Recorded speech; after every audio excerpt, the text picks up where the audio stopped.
Welcome to the Niche Pursuits Podcast. Are you ready to discover some niche business ideas that actually work? Well, it's time for a motivational kick to jumpstart your next big idea. Here's your host, Spencer Haas. Hey everyone, welcome to another episode of the Niche Pursuits Podcast. As you know, it's been a little while since I've recorded a podcast, so I just want to say that it's great to be back in the saddle again, talking to business owners and discussing their success. So I'm going to jump right into it today. On today's show, I have Jamie Wilson, who is a stay-at-home mom and owner of the successful site jellybeanquilts.com, where she turns baby clothes into beautiful memory quilts. And in our interview today, I want to discuss what has led to the success of Jelly Bean Quilts, and also discuss another early venture that she had online. So I'm excited to jump right into it and let Jamie tell her story. Well, Jamie, welcome to the Niche Pursuits Podcast. Hi, thanks for having me. Yeah, absolutely. Thank you so much for joining us here. You had a chance to send in your success story with some questions that I had on my blog there. And when I saw the answers, I wanted to be able to dig a little bit deeper. And so that's why I'm having you on the podcast here to let you tell your story in more depth. I think you're going to have a lot of useful things that people can learn from. So first of all, maybe you can just give us a quick background, who you are, and in particular, how you got started online and some of your story there. Sure. Well, my name is Jamie Wilson, and I grew up in Iowa on a farm. And my dad is actually a farmer. And in the kind of off season, because he just farms corn and soybeans, no animals or anything like that. So he has a lot of time in the winter and in the summer when the crop is just growing, or he doesn't have to do a lot with farming. He had a lot of time to develop online businesses when I was growing up. Mm-hmm. And so he actually started an e-commerce store back in the mid-90s. When the internet first got really big, he was already on the internet, and he's kind of a techie. So I got to kind of help him with his website back in, I think he launched his website, which is satellite1.com. It's just kind of a little website now.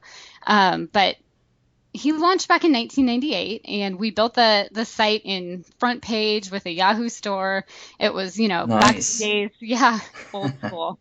So it was back in the days, even, before Google, and Yahoo was just like this big directory. And so SEO was just a completely different beast back then. And I was in high school at the time. And so I, helped a little bit, and he showed me things. I watched him learn how to do everything himself. He's never hired anyone for anything because, mm-hmm. We're Iowa people. We figure out how to do it ourselves. You can do it on your own. Yeah. Yeah. And so I watched him build it, and it became really big. And he was one of the first people actually selling when Dish Network came out with those smaller dishes that you can, put on the side of your house like we all have today. Mm-hmm. He had been selling those huge dishes that move from satellite to satellite, actually move. So he got into selling the small ones, and he was one of the first people online doing that. And e-commerce was not even that big of a deal back then because so many people, didn't trust putting their credit card information online. And so he really became one of the biggest sellers of Dish Network back in the late 90s. And so watching him do that gave me a really good overview of what was possible with a website and with e-commerce, and also with working from home. My mom and dad have always been entrepreneurs, and even with farming, that's extremely entrepreneurial, and you really have to have good business sense to manage the money and working for yourself. So that's really where I got started, kind of putting the bits and pieces together and seeing how if you could do it all yourself, you could save so much money and really make bigger profits and kind of be in control of everything. Yeah, absolutely. Now that's pretty interesting that it was really your dad and your family that got you started into the online world. And also, I totally agree that people that are able to do things themselves, not only can you save money, but you usually learn so much more that you wouldn't otherwise. And so you can take those skills with you down the road, or just be able to take things in a different direction that if you just hired people to do it, they maybe wouldn't think outside the box the way you would. And so what made you decide to then branch off from the family business, if you will, and start building your own sites? And what was sort of some of your earlier ventures there, or maybe one of your early success stories there? Well, yeah, sure. I actually then, that was still when I was back in high school. So I went to college and got a degree in public relations and marketing. And then I moved out to New York because I got married right after college and we started our family. And my husband actually played soccer out in New York. And so I moved out to be with him. And we had to move around a lot. And I really wanted to stay home with my son as well. So it really wasn't in the cards for me to go get a full-time job. Mm-hmm. So I started looking for ways to make money online. And originally I just started out as finding a job as an editor of an online magazine that was published once a month. And so I was working for that magazine. She was paying me monthly. And I started learning more about SEO and really learning about HTML and, starting to figure out how websites were really making money with Google, with AdSense and affiliate programs, because we made most of our money from, direct advertising and affiliate programs. Mm-hmm. And then once my husband retired from soccer, we moved back to Iowa, and he went back to school. And so I went to get a part-time job. While my son was in preschool, I started working for a guy who did local SEO. And I learned everything about SEO back in like 2006, 2007. I was working for him and reading SEO Moz every day and Shoe Money and all of that, and got really into SEO. So I started buying keyword domains, learning about keyword domains and niche sites. So my first keyword domain that I ever bought was organicbambooClothing.com. And I had actually just read in a magazine, one of the like natural health magazines, about how bamboo fabric was going to be the next big thing. And so I was, always the wheels are always turning, how can I turn this into an online business? So I went, hopped into my GoDaddy account and bought organicbambooClothing.com and a couple other related ones. And I put up my first little niche site. And it was actually an Amazon affiliate site. So I built the whole website myself, because this was kind of before WordPress was really used for websites. It was really just a blog platform back then. So I didn't even use any kind of content management system or anything. I just built this little website in my little web editor 2006. And I hard coded in all of this whole catalog of every bamboo clothing and bamboo sheets and bamboo towels that Amazon had to offer. And I also put some AdSense on there as well. Mm-hmm. And that started to grow.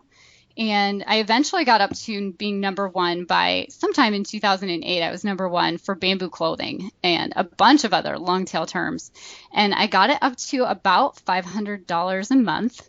Mm-hmm. And I decided to start drop shipping in 2009 because I had all of this data about what people were buying, exactly what brands they were buying, what sizes were the most popular. I had, years of this Amazon data. So I made this huge spreadsheet of everything that I'd ever sold on Amazon and figured out what was the most popular. And I just started contacting the brands directly to see if they would drop ship.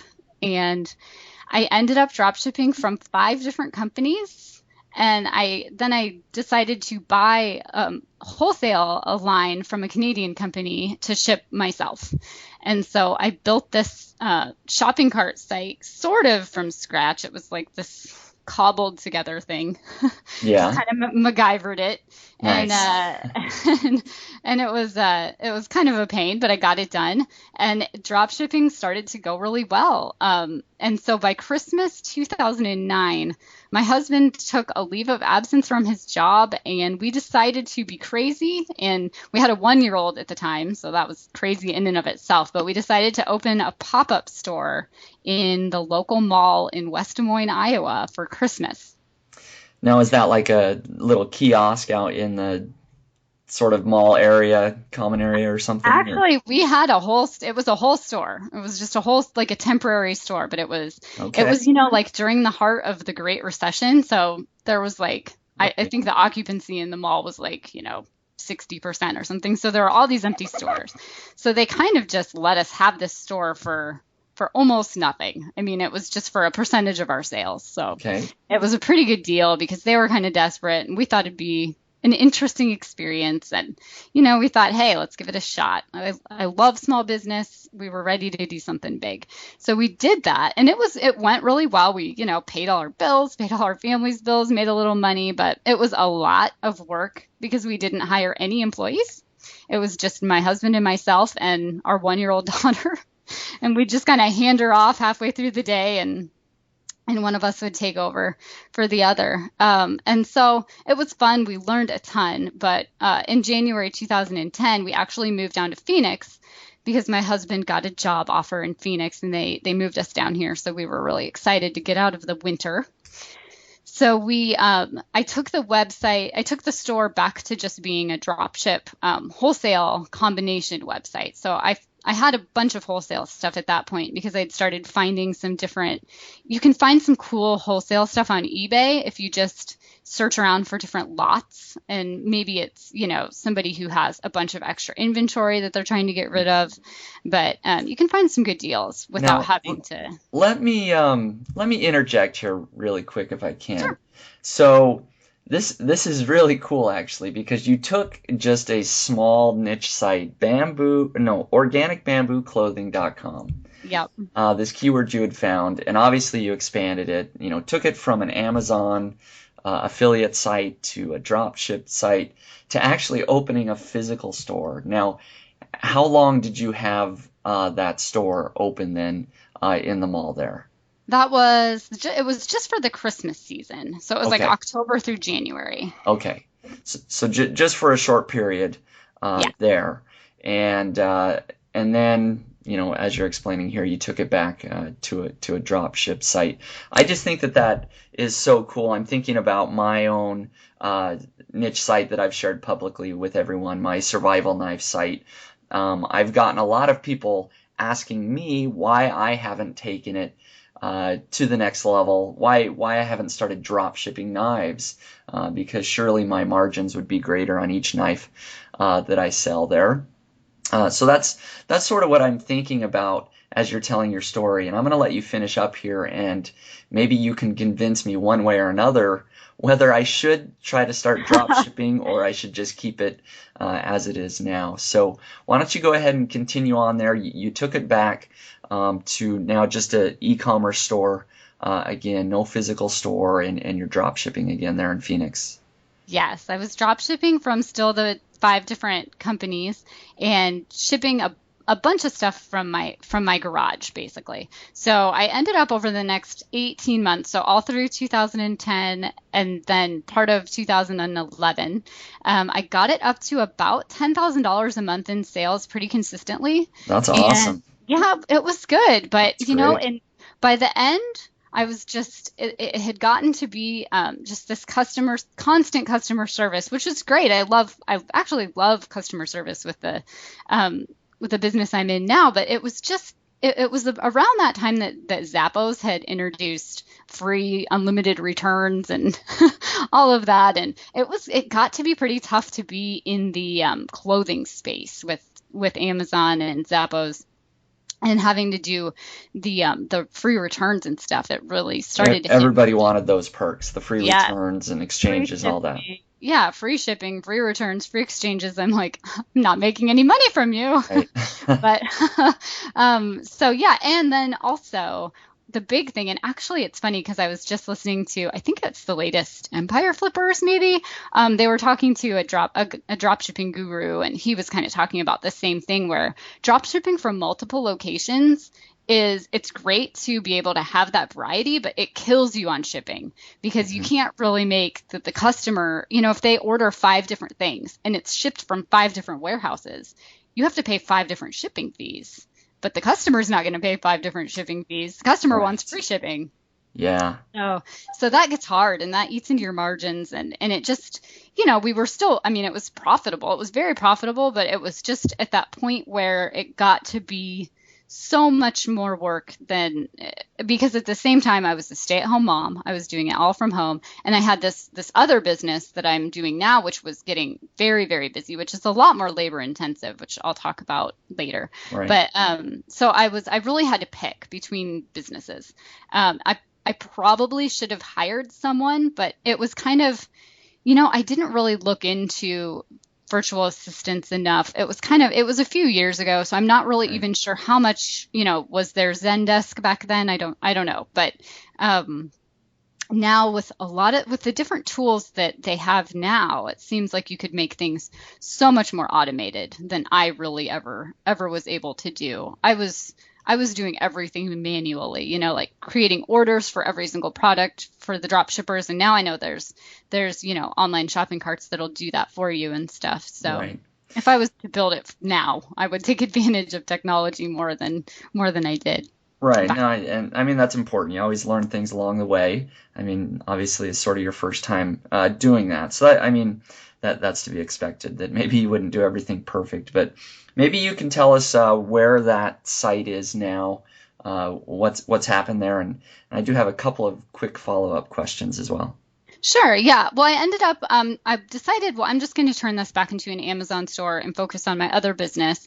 So I actually, but I wanted it to be really hands off. So I tried out using it's called Fresh Store Builder. And you just basically are you're building this whole store, kind of dynamically, and you put in keywords and it pulls things in automatically from Amazon. And it kind of spins the content, but it actually does a really horrible job of spinning the content, so it doesn't Oh, even really sound like English. So you kind of have to go in and still edit all your descriptions and stuff like right. that. So I did that, but I kind of just left it and let it sit there and ended up losing all my rankings. And I'm not really even sure. I don't know if it's was the Fresh Store Builder itself and the structure and if it was duplicate content or if it was just, if it had to do with, some of the Penguin Panda updates Right. with, thin affiliate content or exact match domains. I don't know what really did it, but I lost most of my really big keywords. So I still make some money from it. And I still am ranked for some long tail stuff. And so a couple months ago, I decided I kind of got motivated again because I was listening to some podcasts, and I decided I decided to try to see if I could get it ranked again. So I've been working on it. I changed it over to a WordPress site now, and I've just been using some simple tools, trying to build content and add not huge amounts of products like I had with the Fresh Store Builder. I had like hundreds of products. Hmm. So here I'm just trying to make it a little bit something that Google will see as valuable. Yeah. Now, what type of content do you have? I know you said you are pulling in, Amazon descriptions and products. Is it more just almost all e-commerce, or are you doing any sort of other original content that's also on the site along with that? Well, I rewrite all of the descriptions so Okay. that I don't have that duplicate content. And I have a couple articles on the site about why, what's bamboo clothing? Why would you choose it? I have a lot of content on my homepage and I have a blog, but I haven't really started blogging yet. Okay. Kind of Yeah. plans for the future. No, I was just curious as far as that, and obviously I should go check that out now that you've told me about it. And so I do appreciate you sharing that. Um, I did want to ask about what basically what happened to your margins when you took it from an Amazon store. We all know depending on how much you sell, you might get a 6.5% commission or a 7.5% commission, depending on how many products you actually ship that month. But sort of what did your margin then do when you took it to a drop shipping and also when you were selling it in a physical store? Yeah. Well, probably, let me think.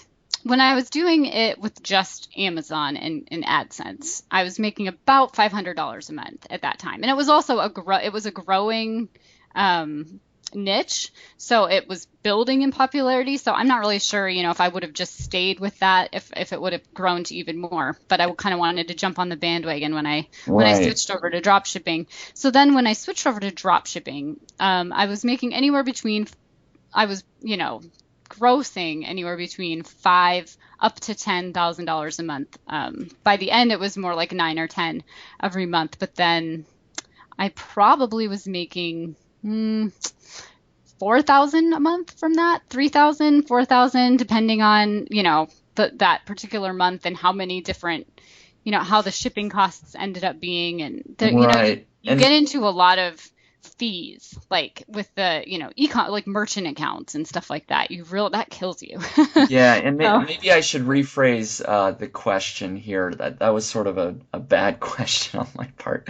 But let's say that somebody ordered $100 worth of product, you know, off of Amazon. We can assume that you were probably making $7 or $8 ish, right? yeah, right. Um, the same $100 order when you were drop shipping those products, about how much would you make? Probably 40. Okay. And then when you had your own store? It was still probably about 40 because the wholesale costs were just 50% of what the list price was. And so then if you factor in, the merchant account stuff and the, Right. having so yeah, the drop shipping, I don't think that the wholesale store made more, but I didn't have better margins really with the store in the mall. Right. So drop shipping definitely increased your margins quite a bit though over Amazon. So that's interesting. It's just that it becomes so much more labor intensive dealing with customer service and everything's like that. So you have to value your time there to see if that's worth it, right? Yep, for sure. So very interesting. So that gives me some food for thought for my own site and obviously others listening out there.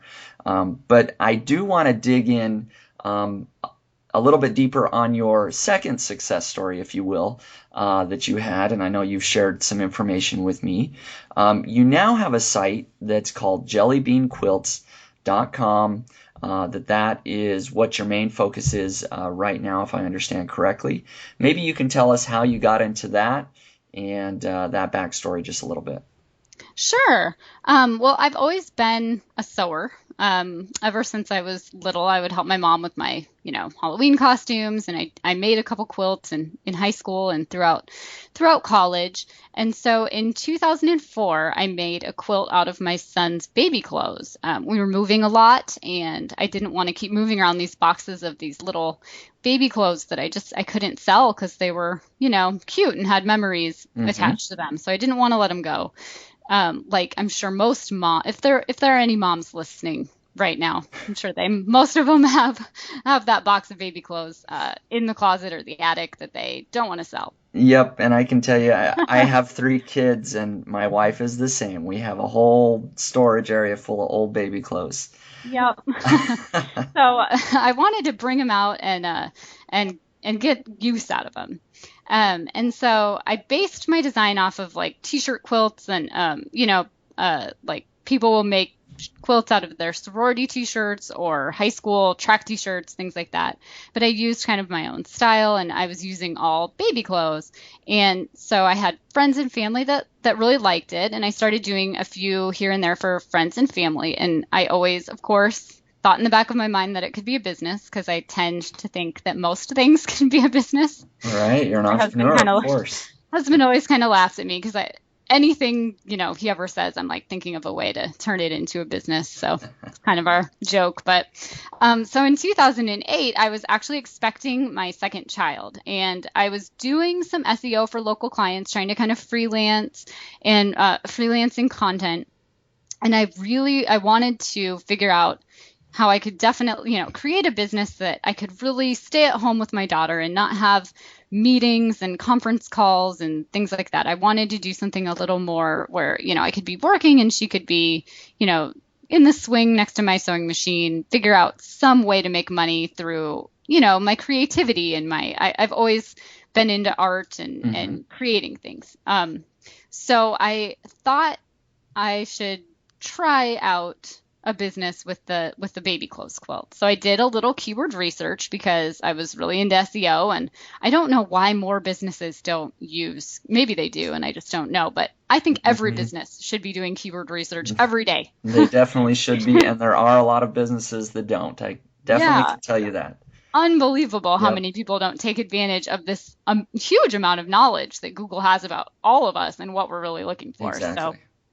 So I found a bunch of long tail searches for all different ways you can say baby clothes quilts. So baby clothes memory quilt, quilts made from baby clothes, just all these different long tail searches. So I thought, hey, I can put up a website. It'll cost me, like $10 to buy the domain name and stick it on my hosting account that I already had for some of my other websites.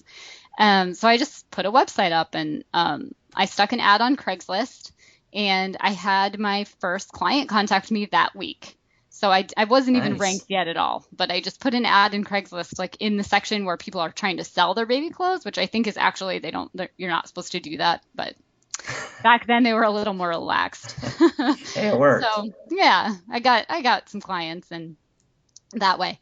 So it only took me a few weeks to rank for baby clothes quilts, that's kind of my target keyword term. I really didn't have any competition because there really wasn't anyone else in the quilting or crafting space that was doing SEO at all back then. And all of the websites that I was competing with were really, really old, really, traditional quilts. And my quilts are really modern. So, and all of those websites were really traditional looking. And I tried to make my website look really kind of, at the time it was like, I tried to make it look that Web 2.0 look that was getting to be popular. So by the end of 2008, I had started getting boxes of clothing sent to my doorstep from all over the country, which was kind of shocking to me. I thought going into it, I thought that it would mostly be local because I just didn't really think that people would send me their baby clothes through the mail. I would kind of be almost too nervous to do that myself.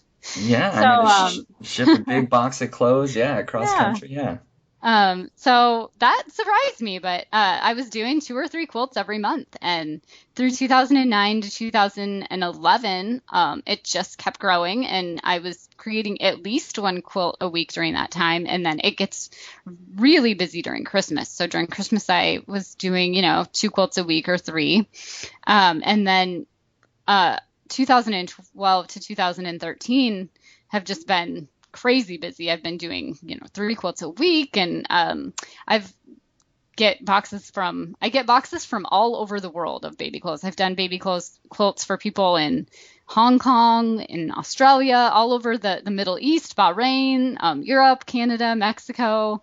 It's kind of crazy. Wow. All over the US. Yeah, it's fun to see what the different baby clothes are like in other countries, and it's pretty cool.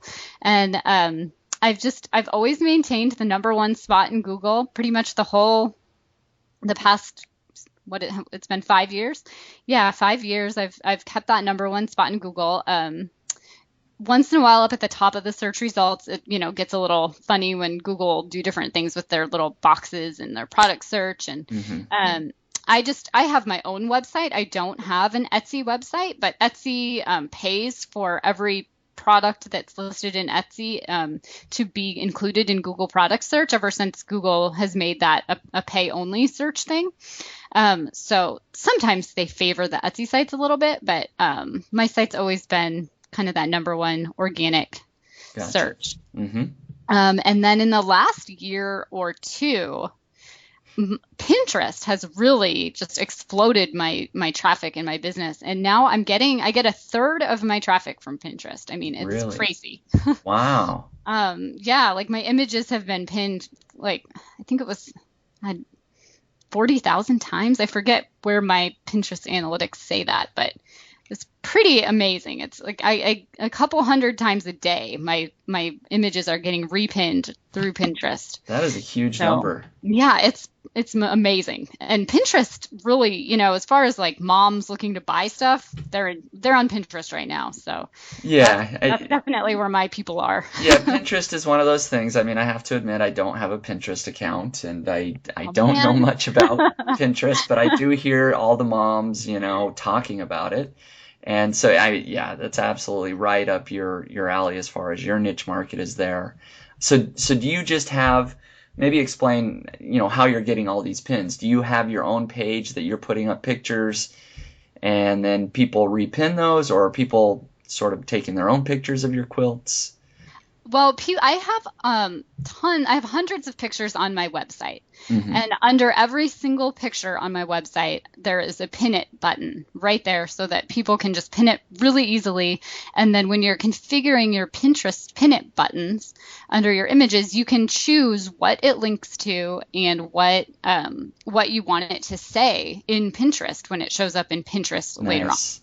So I've really worked hard to optimize all of those buttons. And actually, before I had ever even started using Pinterest, I was getting a ton of traffic from Pinterest from people just going to my website and pinning my pictures without me even having buttons there, because you can put a little pin it button in your toolbar and pin any image on the internet, and Okay. it'll to that site. So that's actually why I started using Pinterest in the first place, was because I was getting a lot of business from Pinterest, and I was like, Hmm. I'm gonna try to, really rock this and see if I can get even more. So now I do pin my own images occasionally, although it's like you kind of you just wanna pepper in your own stuff with tons of other relevant pins, and I have 25 different boards with different topics that I try to be pretty relevant for moms, since that's kind of my target audience. And then my own just kind of inspiration boards and stuff. So yeah, so they get circulated that way, and they get circulated from people just directly pinning them from my website. No, that's awesome. Yeah, Pinterest is huge. Like I said, it's something that I am not real knowledgeable on. If I'm honest, I deal with Google and some other things, but yeah, Pinterest is a little bit out of my realm there. So that's interesting to hear. Now, as far as you actually making the quilt, how long does it take you? Maybe how many hours does the standard quilt take you to actually make? Um, well, my most I offer kind of every different size, all the way from crib quilt all the way up to a king size quilt. Okay. But my most popular size is just like a large throw, so it's like the size of a throw blanket that you might have in your living room, Hmm. and that takes me about, it really depends on, every quilt's a little bit different, but about 12 hours, 12 to 15 hours at the most, I would. Okay. And how many are you doing approximately a week now? I do two a week, and it's gonna jump up into three a week now that it's Christmas. Hard to think about Christmas for most people in August, but I have 39 quilts to get done before Christmas. Wow. Yep. So So you will be busy. yes. And so how is the website doing? If you're willing to share, revenue numbers or anything like that for you. Yeah, sure. I bring in about $4,000 to $5,000 a month. And then during Christmas, it gets to be a lot more than that. So right this time of year, the kind of August through December is the most money. So it might double during that time of year when people are sending me things for Christmas, and then people pay 50% upfront and then 50% once it's complete. So that whole kind of 4 month period gets pretty big, pretty Hmm. good. Yeah. So it's good money. I mean, it's certainly something that you as a stay-at-home mom, you can be at home, obviously working, but still bringing in a nice chunk of change there. So that's awesome. Yeah, yeah, it works out really well because I'm still, just doing it out of my house, and I love it. I can get up at 5 in the morning and just head down and start working and be on my own schedule. Yeah. So, I mean, what would you say is really the reason for the website success? I know you mentioned that you found some keywords that were relatively low competition. I mean, did you really do much to get to the top of Google? And do you attribute your Google rankings for the success? Well, I definitely get over the past 5 years, I mean, most of my business has come from Google because I have a little questionnaire on each one of my order forms. And so I find out where every single person who ordered from me found me. And there's a lot of word of mouth too, but most people do find me on Google. And so I definitely don't think that my business would be nearly, anywhere near where it is today without Google. Or I would have probably had to do significant advertising, whereas I've really never paid for any advertising. It's been kind of awesome. Yeah, It's absolutely. all free. So Yep. so definitely Google. Definitely Google, and then just being really passionate about what I do and passionate about my customers and really using my website since I can't go meet with these people in person because 98% of the quilts don't come from Phoenix. They come from all over the country.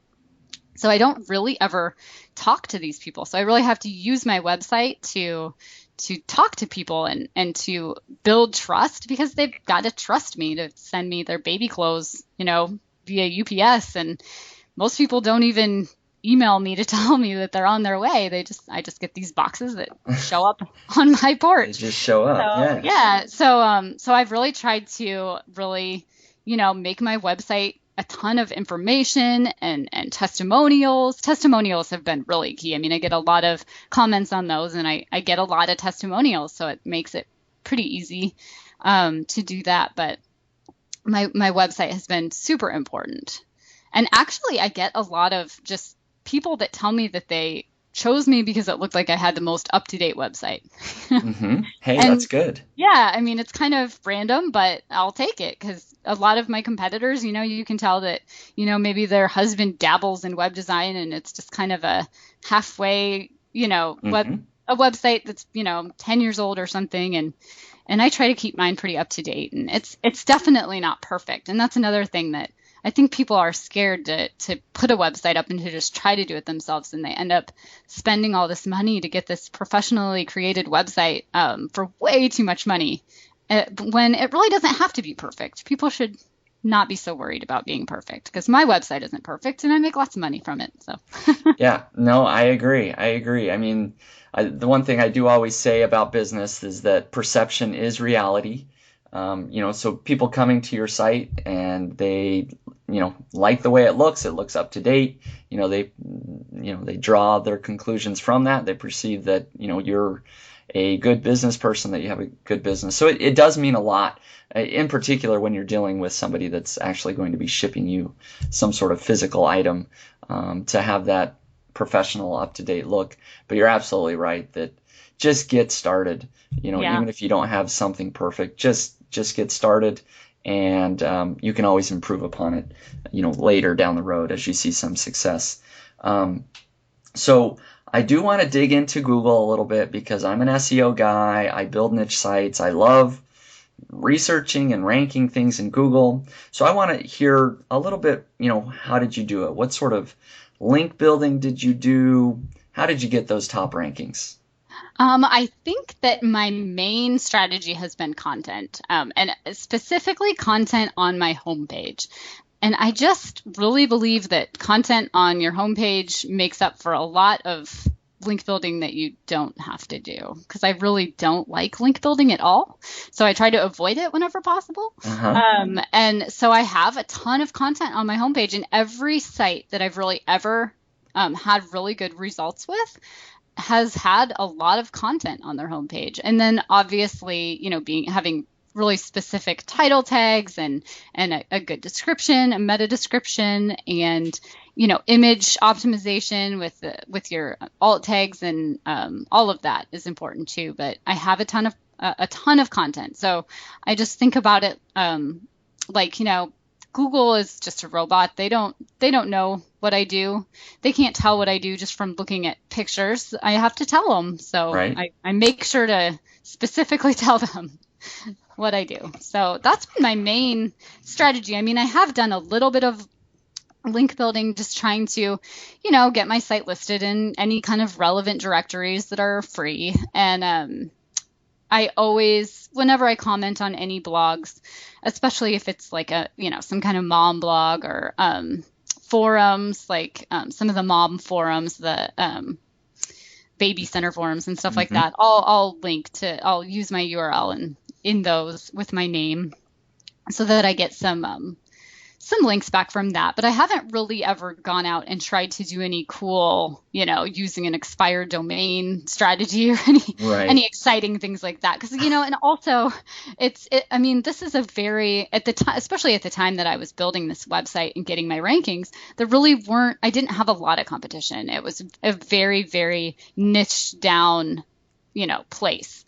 So that helped too, that, trying to rank for things that are uncompetitive is definitely key. And I know you talk a lot about that as well. And also, to be clear, I'm sure that you do have lots of links that have occurred naturally. Is that correct? Other bloggers or other people have probably linked to you a lot. Yeah, definitely. There's been a lot of blogs that have linked to me over the years, and different, little online magazines and mom stuff like that. So yeah, but I just haven't really, I've spent my time just working on my business and my product. I haven't really spent a lot of time submitting myself to those blogs or, things like that. Doing, guest author things or anything like that. Yeah, no, and this is an important point of discussion, and especially for my audience out here. In my view, there's kind of two different types of sites. For example, my survival knife site that I've built and talked about on my blog, it's a very niche site. It's not something that I'm really passionate about per se. I do own a couple of knives, but it's not something that I would particularly usually be blogging about and spending my life thinking about. It's a niche site. I wanted to rank in Google, so I went out and I built links to it so I could rank in Google for particular keywords, and it worked. But then there's this other type of site, the type of site that you have where jellybeanquilts.com, that's your site, you're passionate about it, it's something that you love and you enjoy, and because you're putting that effort, that time, that passion into it, other people looking at the site notice that, they notice you, and they'll build links naturally. And that's the same thing I've done with my blog, for example, nichepursuits.com. I've never manually done any sort of link building. I've never gone out, done a link building campaign or anything like that. I've just gotten to know other people in the industry, and people have linked to me naturally. And because of that, I have thousands of links, and I rank for lots of things in Google. So just for people listening out there, I think it's important to point out sort of the difference. There's these niche sites that sometimes maybe we build just to rank quickly and use the link building tactics. Then there's sites such as yours that can get those links naturally. Yeah, for sure. And I think that one thing I think that people are more likely to link to is any kind of multimedia. So I get a lot of links because I have so many pictures on my website. So maybe a blog, they won't even contact me before they do a little story, but they'll do a little story about, different things to do with your kids' baby clothes, and just pull a picture of one of my quilts. And, because I have those good pictures, it makes their blog look better because they can add a bunch of, whether it's pictures or video clips or infographics, or like you have your survival knife little guide thing, the interactive guide, like stuff like that, I think gets linked to a lot more than just your website for, a niche website for, the sake of the content or something. So. Yeah, absolutely. Anything that's a little bit more interesting than just plain old text. I totally agree. Yeah, no, that's great. So, how has the success of this website impacted your life? Have you, obviously you've been able to move away from one website and you're now doing this. Maybe tell us about that a bit.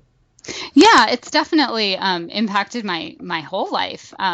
it's let me be a stay-at-home mom, which is really what I wanted to do and why I started doing it in the first place. My daughter is now, just last week she started school full time. So now both my kids, I have a son in 5th grade, and then my daughter is in full day preschool. So their whole childhood I've always been at home, which was really my main goal. And I get to be really in control of when I work, how much I work. If we're going on vacation, it's no big deal. I just, put things on hold. If I, want to slow down business a little bit, I increase my turnaround time. And I can really build my whole business my own way. And I also get to be creative every day, which I love. Yeah. And that's important to me as well. And also I still get to do all of the marketing stuff and the SEO stuff and the website stuff that I really like. And I've really gotten into more and more into the social media side of it too. I'm really, try to really be on my Facebook page a lot and do that. So that's been fun.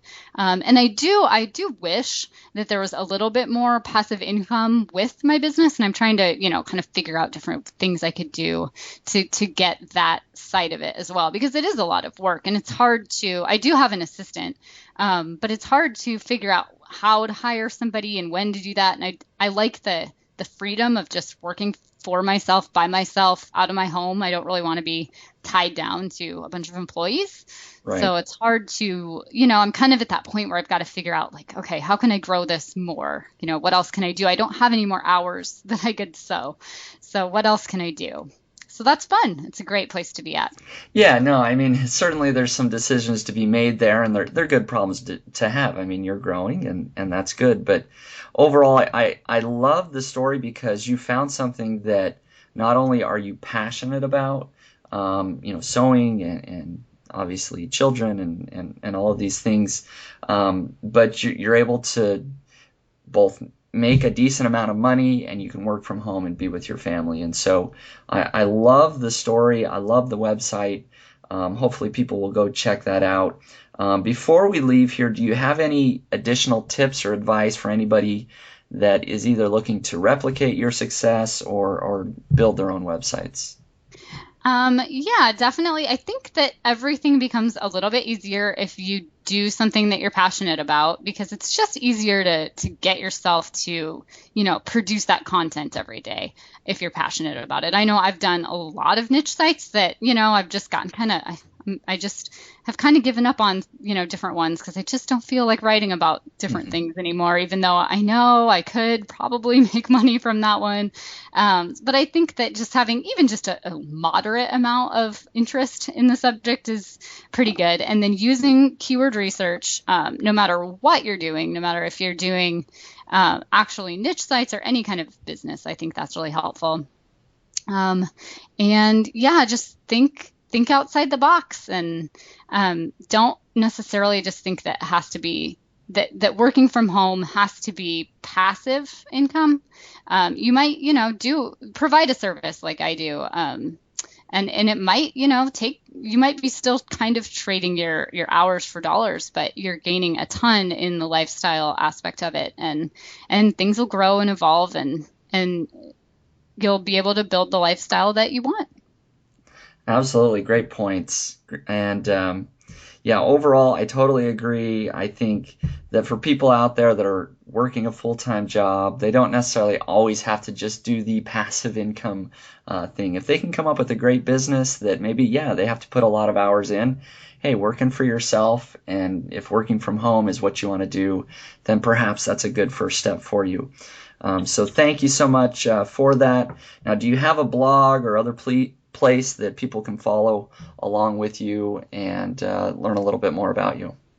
Yeah, they can find my website at jellybeanquilts.com, and there is a blog on that website.